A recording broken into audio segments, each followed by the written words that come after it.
जतिन इस वक्त है तमाम जानकारियां देने के लिए। जतिन बताइए, जो 20 गिरफ्तारियां हुई हैं इनको लेकर और क्या जानकारी आपके पास? पता ही नहीं कि कौन सा है।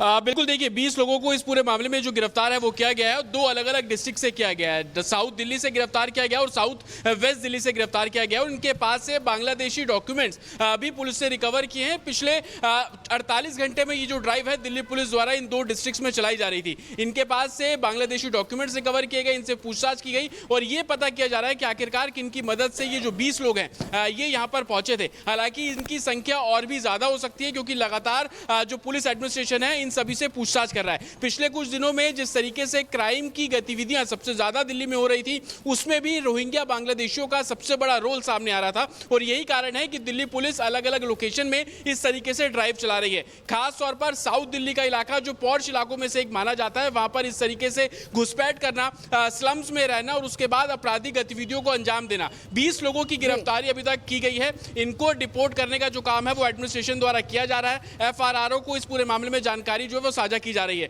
लेकिन इन लोगों के पास से कुछ भारतीय डॉक्यूमेंट्स भी मिले हैं। पुलिस अब इस एंगल पर भी जांच कर रही है कि भारत में आने के बाद और खास तौर पर दिल्ली में आने के बाद इनके जो डॉक्यूमेंट्स हैं वो किस बेसिस पर बना दिए जाते हैं, वो कौन लोग हैं जो इनके डॉक्यूमेंट्स को बना रहे हैं। ये तमाम ऐसे सवाल हैं जो कि अभी जांच का विषय बने हुए हैं। लेकिन 20 गिरफ्तारी एक बड़ा आंकड़ा भी है और इस लिहाज से भी है क्योंकि दिल्ली के पॉश इलाकों में इस तरीके की घुसपैठ होने के बाद वहां पर रहना और भारतीय डॉक्यूमेंट जिस तरीके से बन रहे हैं, वो सबसे बड़ा सवाल है। को रोहिंग्याओं को पहचानने के लिए ड्राइव है वो दिल्ली में चलाई जा रही है। और सिर्फ दिल्ली ही नहीं, अब बात हम मुंबई की भी कर लेते हैं, महाराष्ट्र की भी कर लेते हैं। तो महाराष्ट्र में रोहिंग्या और बांग्लादेश, महाराष्ट्र सरकार ने बड़ा फैसला लिया है और बड़ा फैसला लेते हुए साफ कर दिया गया है कि बांग्लादेशियों को महाराष्ट्र में कोई जन्म प्रमाण पत्र नहीं मिलने वाला है।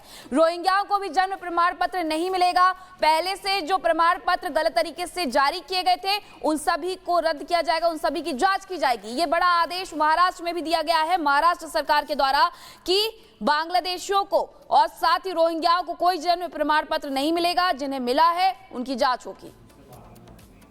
अब महाराष्ट्र में कोई भी बांग्लादेशी हो, रोहिंग्या हो या पाकिस्तानी हो, किसी को भी जन्म प्रमाण पत्र मिलेगा नहीं।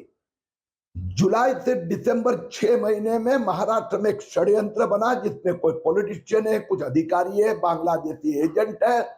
2,23,000 लोगों ने खोटे दस्तावेज के आधार पर जन्म हिंदुस्तान में हुआ है, महाराष्ट्र में हुआ, ऐसा प्रमाण पत्र प्राप्त किया है। मैं मुख्यमंत्री देवेंद्र फडणवीस जी को धन्यवाद देता हूं। अब ये सब की जांच होगी और इन सब के ऊपर कार्रवाई होगी। तो बीजेपी नेता किरीट सोमैया को आप सुन रहे थे और हमारे साथ हमारे सहयोगी सत्यप्रकाश जुड़ गए हैं। सत्यप्रकाश, रोहिंग्या और बांग्लादेशियों पर महाराष्ट्र सरकार ने ये बड़ा फैसला लिया है, लेकिन क्या कुछ लोगों को चिन्हित किया गया है? ये जानकारी मिली है, ये आंकड़े मिले हैं कि कुल कितने लोग हैं जो महाराष्ट्र में गलत तरीके से अवैध रूप से रह रहे हैं? देखिए, ये महाराष्ट्र में काफ़ी दिनों से मुद्दा चला आ रहा है और महाराष्ट्र सरकार ने खुद महाराष्ट्र पुलिस को आदेश दिया था कि इस मामले की जांच किया जाए, क्योंकि कई ऐसे मामले थे, चाहे मालेगांव हो, चाहे अमरावती हो, चाहे कई जगह पे ऐसे मामले आए थे कि जहां पर जन्म प्रमाण जो कि फेक तरीके से बनाए गए हैं, जो जिसका जन्म प्रमाण पत्र बनाया गया है उसके पास कोई डॉक्यूमेंट नहीं है। इस मामले को लेकर मालेगांव में FIR दर्ज हुआ, इसमें गिरफ्तारी भी हुई है। तो लगातार इसको लेकर लगातार महाराष्ट्र पुलिस जाँच कर रही थी और महाराष्ट्र में अलग अलग जगहों पर इस तरह से मामले आए हैं। बीजेपी नेता किरीट सोमैया लगातार इस मुद्दे को लेकर अलग अलग पुलिस स्टेशन में कंप्लेन किया था। इसके बाद आज महाराष्ट्र गवर्नमेंट ने एक GR निकाला और साफ तौर से कहा कि अब जो है बांग्लादेशी रोहिंग्या उनका जन्म प्रमाण पत्र नहीं बनेगा। इस मुद्दे को लेकर लगातार विधानसभा में मुद्दा उठा था, लेकिन अब कहीं कहीं महाराष्ट्र सरकार ने बड़ा कदम उठाया है। जी बिल्कुल, विधानसभा में ये मुद्दा गूंजा और ये महाराष्ट्र सरकार की तरफ से बड़ा फैसला लिया गया। बहुत शुक्रिया आपका तमाम जानकारी के लिए। और चलिए आगे बढ़ते हैं और अब बात कर लेते हैं दरभंगा की मेयर अंजुम आरा की, जिन्होंने एक ऐसा बयान दिया जिसके लेकर बवाल शुरू हो चुका है। दरअसल दरभंगा की मेयर अंजुम आरा ने ये कहा कि होली पर ब्रेक लगनी चाहिए, जिसके बाद से ही घमासान शुरू हो चुका है और बवाल भी देखने को मिल रहा है। आपको बता दें कि ये कहा गया अंजुम आरा की तरफ से कि 2 घंटे के लिए होली खेलने पर रोक लगे। जुमे की नमाज आगे नहीं बढ़ाया जा सकता, लेकिन 2 घंटे के लिए नमाज वाली जगह से होली दूर खेली जाए, ये कहा गया। अब इसे लेकर लगातार देखिए बवाल देखने को मिल रहा है। हालांकि अंजुम आरा जो JDU से भी नेता भी हैं और अब उन्हें पार्टी से निकालने की भी मांग तेज हो चुकी है। से हम लोगों ने तरकीब निकाला है कि 12:30 से 2 बजे के बीच में थोड़ा होली को रोका जाए, मतलब बीच में 2 घंटा का ब्रेक होना चाहिए, क्योंकि देखिए जुम्मा का टाइम तो जो है आगे जा नहीं सकता है। इसीलिए जैसे हम लोग भी जो है रमज़ान में अगर मुहर्रम पड़ गया है तो हम लोग ने टाइम टेबल थोड़ा चेंज किया है। बस सभी लोग से आग्रह यही रहेगा कि 12:30 से 2 बजे के बीच थोड़ा सा होली का कार्यक्रम जो है मस्जिद और जहाँ पे नमाज पढ़ने जाते हैं लोग उससे थोड़ा दूरी बना के अपना। तो अंजुम आरा के बयान पर हरिभूषण ठाकुर बचौल का भी बयान सामने आया है। वो ये कह रहे हैं कि क्या इस बयान से आग लगाने की कोशिश है। सुनिए क्या कहा। दरभंगा की मेयर की मांग पर बोले हैं हरिभूषण ठाकुर।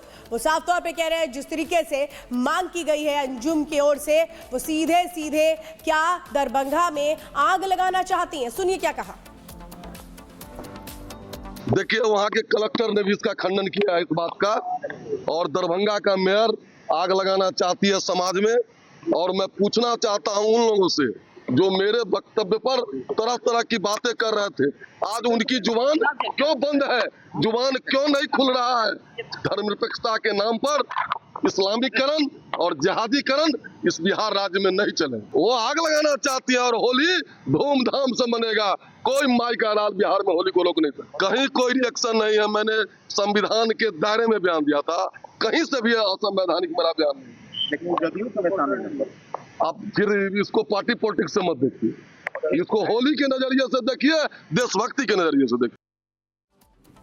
तो आपने बीजेपी विधायक हरिभूषण ठाकुर का बयान सुना। अब आपको मेयर के बयान पर बीजेपी सांसद राजकुमार चाहर का बयान भी सुनवाते हैं, जो ये कह रहे हैं कि होली पर ना ब्रेक लगा और ना ही लगेगा। होली उमंग का त्योहार है, ये उनकी तरफ से कहा जा रहा है। जिस तरीके से ये पूरा बयान दिया गया कि 2 घंटे के लिए नमाज के दौरान ब्रेक लगा देना चाहिए, अब उस पर प्रतिक्रियाएं सामने आ रही हैं। और अब मेयर के बयान पर बीजेपी के सांसद राजकुमार चाहर का बयान सामने आया है, जो ये कह रहे हैं कि होली पर ना ब्रेक लगा ना लगेगा। सुनिए आप भी।